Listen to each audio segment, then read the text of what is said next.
Babylon has existed for longer than we realize. And even today, the physical city of Babylon itself has never actually been destroyed. Doug Hamp shares the seemingly immortal survivability of Babylon and why he believes, both literally and spiritually, that it will rise again to become the centerpiece of Revelation fulfilled. Babylon, I think, is going to become the center of world power.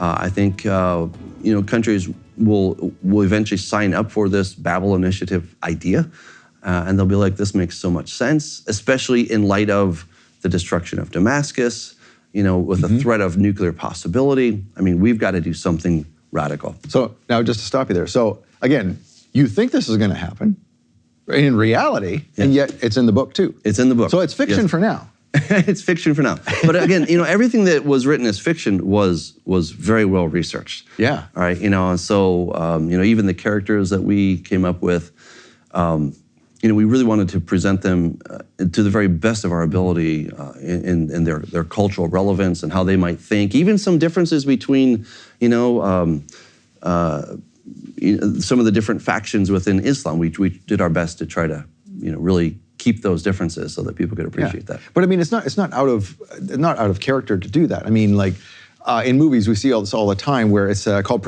I was looking for my notes where I'd written that down. I'd forgotten the term, but predictive programming. Right. So movies are specifically put out there as hints from those who maybe know something's going to happen. That's right. And that was just in a movie. That can't be real. And then or just watch The Simpsons and like, yeah, right, yeah. How in the world do they know these things? But so this is sort of the antithesis of that. This is like predictive programming, but hey, this could actually happen, and this is pushing you toward biblical things, not things of the world.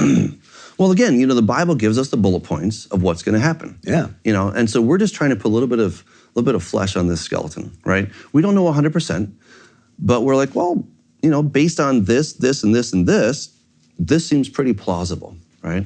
And that Babylon should be rebuilt. I think that's the best and easiest solution. If you can build Neom in the center of the desert, yes, why not next door in Iraq? I mean, exactly. Really. And look, if you're a trillionaire and you got a bunch of money to throw around and you sort of want to do your own thing, I think it makes a lot of sense because Iraq is relatively impoverished, but they have some decent resources, right? They're not third world, but they're not first world either.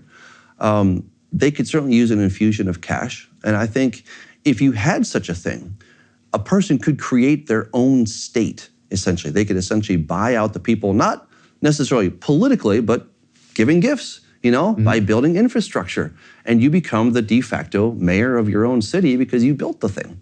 And people become emboldened to you because you gave them so much money. And so I think this could easily happen.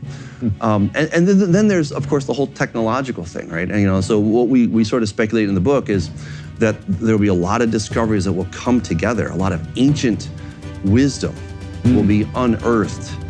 And then it's going to be in the Babylon Knowledge Center.